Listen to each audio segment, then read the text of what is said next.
Chapter 17, All This Long Time. The war would end. Uncle Henrik had said that, and it was true. The war ended almost 2 long years later. Anne-Marie was 12. Church bells rang all over Copenhagen early that May evening.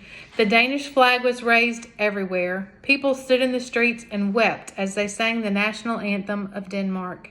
Anne-Marie stood on the balcony of the apartment with her parents and sister and watched. Up and down the street and across the other side, she could see flags and banners in almost every window. She knew that many of those apartments were empty. For nearly 2 years now, neighbors had tended the plants and dusted the furniture and polished the candlesticks for the Jews who had fled. Her mother had done so for the Rosens. So the empty apartments are those of Jews who had fled or been relocated. It is what friends do, Mama had said. Now neighbors had entered each unoccupied waiting apartment, opened a window, and hung a symbol of freedom there. This evening, Mrs. Johansson's face was wet with tears. Kirsty, waving a small flag, sang. Her blue eyes were bright. Even Kirsty was growing up. No longer was she a light-hearted chatterbox of a child.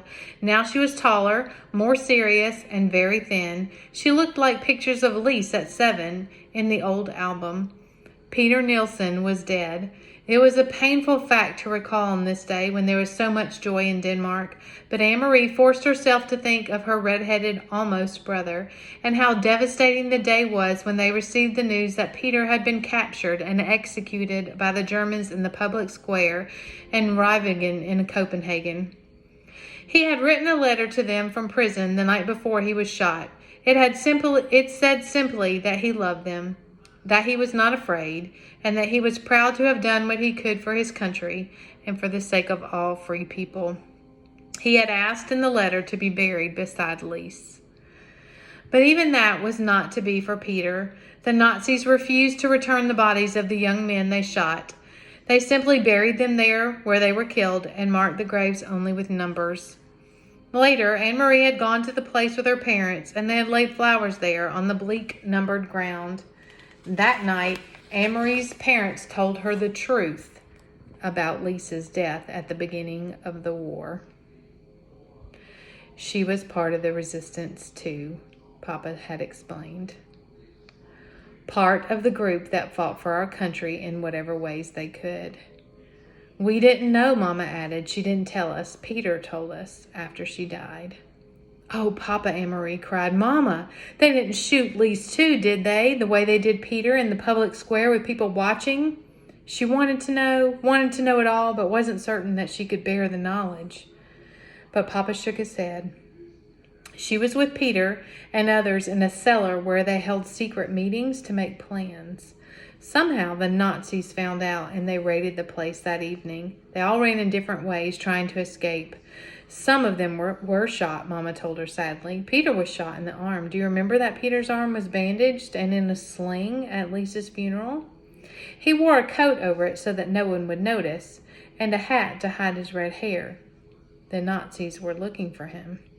Anne-Marie didn't remember. She hadn't noticed. The whole day had been a blur of grief. But what about Lise, she asked. If she wasn't shot, what happened? From the military car, they saw her running and simply ran her down.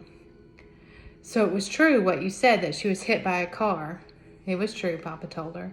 They were all so young, Mama said, shaking her head. She blinked, closed her eyes for a moment, and took a long, deep breath. So very, very young, with so much hope. Now, remembering Lise, Anne-Marie looked from the balcony down into the street. She saw that below, amid the music, singing, and the sound of the church bells, people were dancing. It brought back another memory, the memory of Lise so long ago wearing the yellow dress, dancing with Peter on the night they announced their engagement.